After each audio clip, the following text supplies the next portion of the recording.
Constitutional law and federal civil procedure are the two areas that change the most, that we most frequently have to adjust in our books and in our online unfolding schemas of the law. What follows this is a webinar that Dr. Sakuzo presented on issues in constitutional law for the essays. I have removed this section on religion because the court just changed that considerably, so I will cover that at the end.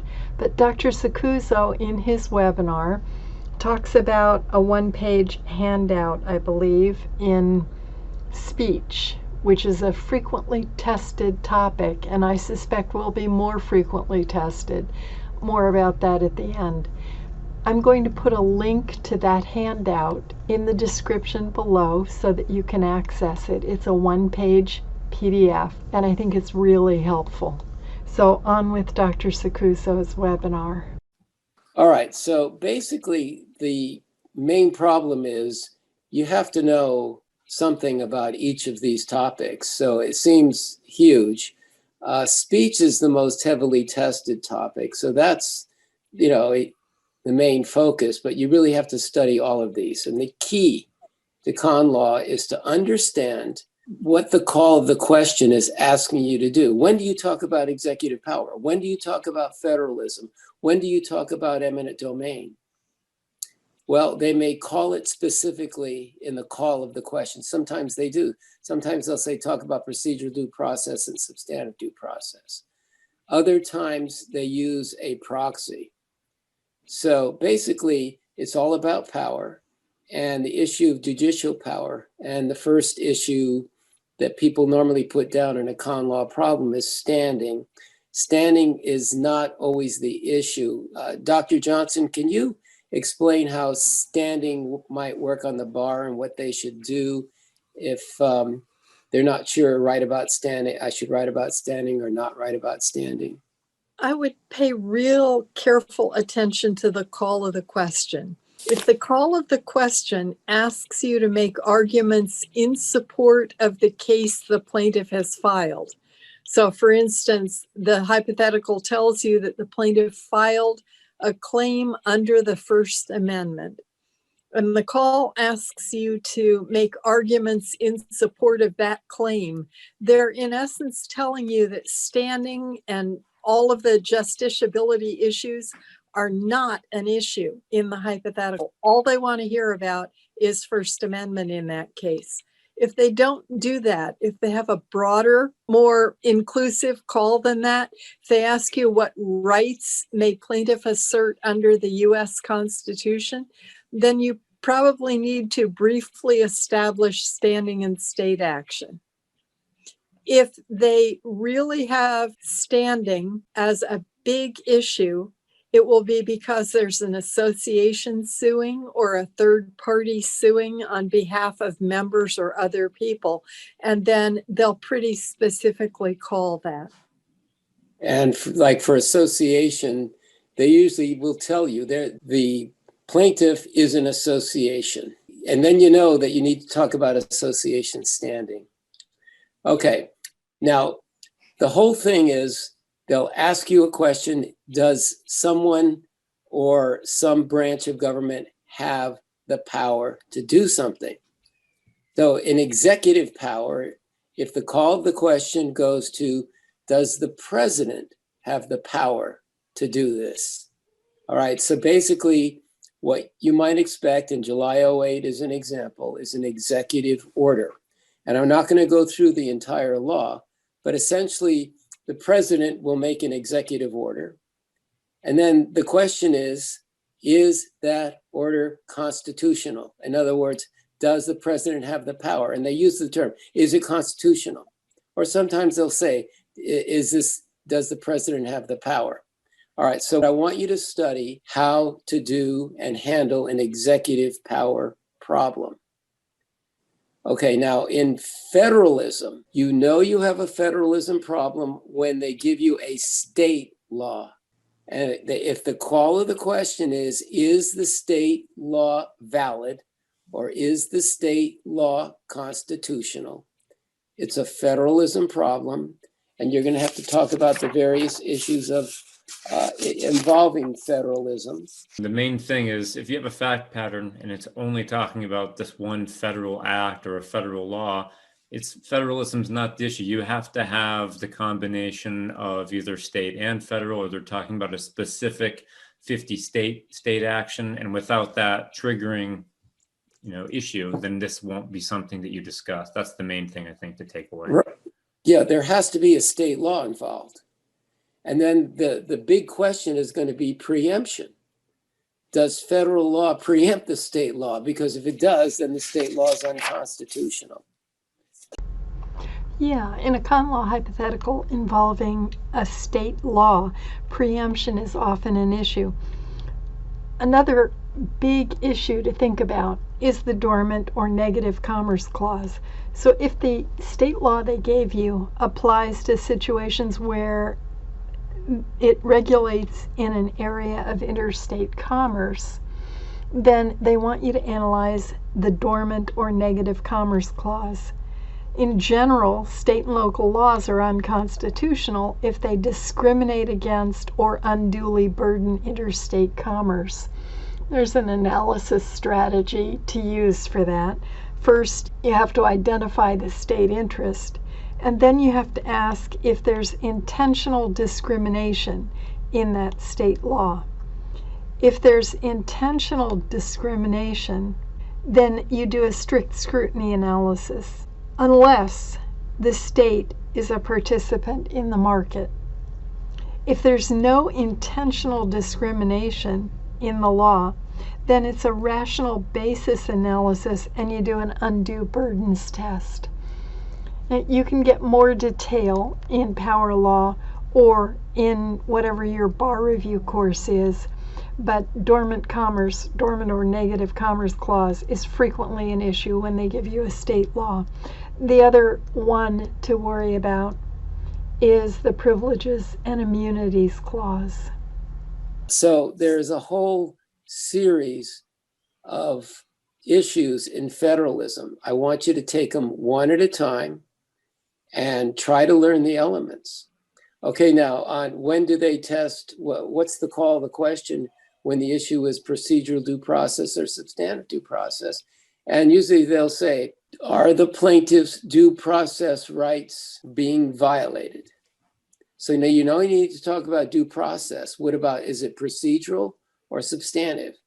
In procedural due process, they must first deprive you of a right or some right that you have. And then you have to say that, well, we did not get adequate notice and opportunity to be heard.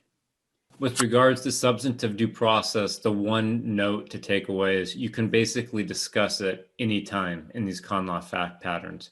But really, it's only a meaty issue when you have a fundamental right that's at stake, because then you can do a strict scrutiny type of analysis.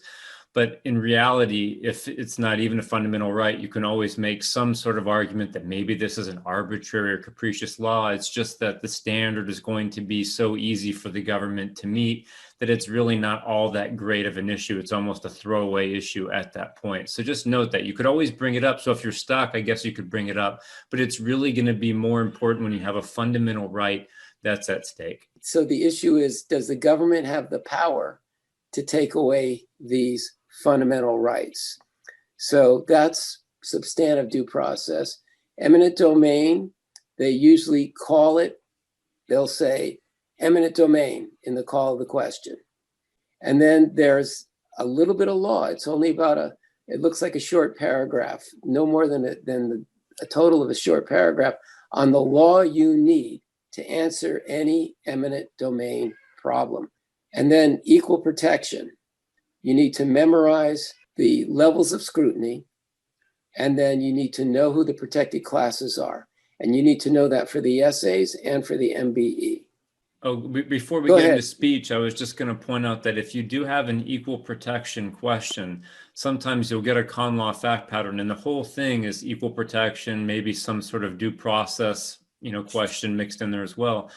But when you do have a heavy equal protection fact pattern, you want to try to look for various classes or ways to discuss a broad spectrum of the test. You don't want to just find your whole analysis as strict scrutiny, strict scrutiny, strict scrutiny. You want to maybe find something that can allow you to discuss rational basis, look for some type of an intermediary test, the intermediate scrutiny, and then also something that will do strict scrutiny. Try to find as broad a range of a discussion as you can based on whatever the law is or whatever the state action is. Okay, now speech is the biggest area. I think it accounts for about 40% of the hypotheticals, or at least something in the First Amendment. Now, note, if they say, are plaintiffs' First Amendment rights being violated? That means you only talk about the First Amendment. A lot of people will say, oh, okay, in answer to that, first head note, procedural due process. What?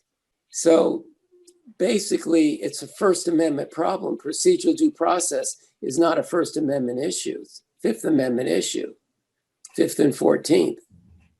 So you've got to be careful and follow the calls. Okay, so let's say you get a speech problem. We believe that any speech problem could be answered on just this one page.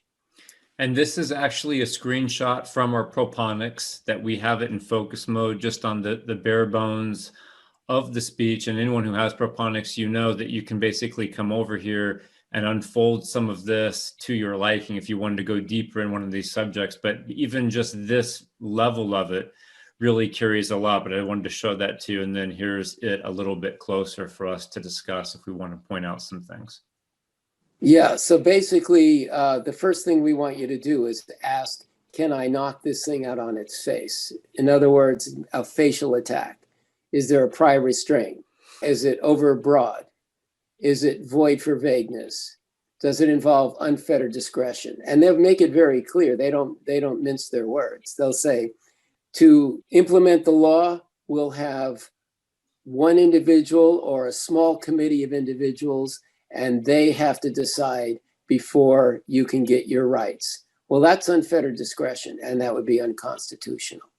All right, the next thing we want you to do is just to ask, does this law involve any regulation of conduct, what you can do to express yourself? If they are, you must discuss it. If they're not, don't discuss it. The next thing you have to do is, again, checklist. Does this involve a time, place, manner restriction? In other words, they're not trying to change the content. They're just saying you can't have a sound truck at 3 a.m. or something like that. And then finally, if it's a content restriction, it's a strict scrutiny analysis. A lot of people will say in their papers, there's a content restriction here. And then they don't do a strict scrutiny analysis. So you've got to do the strict scrutiny analysis. And then if it fails, and it almost always fails, it should always fail, then you have to ask yourself, well, okay, does this involve low value speech, where we have additional rules for incitement, obscenity, commercial speech doctrine, and defamation? All right, so if you learn that page and you understand everything on that page, then you should be able to handle any con law speech problem. It'll even be better if you look at past hypotheticals. And by understand everything on that page, Dr. Sacuzzo means not just what's on this page, but the detail behind those concepts, like the tests for obscenity. All of those concepts unfold into further detail. But this is a really good checklist page. Yeah, once you have all of that other detail already in your arsenal, when you look at this kind of unlocks it. And that's sort of the power of the schema and how it helps you not only study it, but then memorize it much quicker. And not to worry, I mean, everybody does it. So it seems like a lot. And con law is one of the larger subjects we have to deal with. But don't forget, it's also on the MBE. So you really need to understand these concepts. And now about religion. Post Kennedy v. Bremerton, the Supreme Court case that came out in this last session, which changed the analysis somewhat. This is why I think you're less likely to see a religion call on the bar exam. I think you're more likely now to see speech or federalism or one of the other issues. Maybe substantive due process, but the court seems to be in the midst of changing that as well. But about religion, 2 clauses, Establishment Clause and Free Exercise Clause. What Kennedy v. Bremerton changed so drastically is the Establishment Clause analysis. I have on the screen what our online schemas show about the analysis of religion under the First Amendment. And if you look at Establishment Clause, you see that the rule is that government will neither aid nor formally establish religion. Now, what you do to analyze that depends on whether the law discriminates on its face or not. If it's discriminatory on its face, then do a strict scrutiny analysis. But if there's no sect preference in that law, then what the court has announced in Kennedy v. Bremerton is that it should be interpreted by reference to historical practices and understandings. And the court says that this is to be done in place of the Lemon test and the endorsement test. But there's little guidance in that case as to what they mean by reference to historical practices and understandings. The court seemed to focus on their understanding or their interpretation of whether there was coercion involved in that case. You know, that was about the coach in Washington who was praying in the middle of the field at the end of a game. And the court decided that he was not coercing his players to pray with him. People disagree over the court's interpretation of that, but that's what they analyzed in that case. They came to the conclusion that there was no coercion, and so there was no problem. There was no establishment of religion.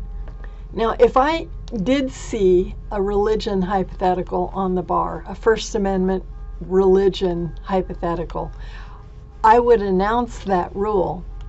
But I would also say that under the old analysis in Lemon and the endorsement test, here's how it would work, and I would go ahead and apply them.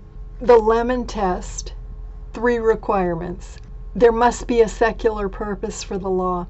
Its primary or principal effect must neither advance nor hinder religion, and there must be no excessive government entanglement with religion as a result of the law. And then, you know, the endorsement test. Okay, and you see how hard it would be to write a hypothetical where you could really use the facts to analyze reference to historical practices and understandings. So I think it less likely that you're going to see a hypothetical like that now than you would have before that case came out. Analysis of the Free Exercise Clause, that hasn't changed from your bar review or your law school experience before this court's term. This court is changing things about constitutional law and constitutional analysis. And as they change things, we will continue to change them in our online schemas. Again, if you would like to see that speech page, I will put the link below. And if this is helping you, then please help us by letting us know that. And in particular, share the video with your friends, subscribe to the channel, like the video, do all those things that help the YouTube algorithm and that also give me some feedback to tell me that it's worthwhile doing these and posting them.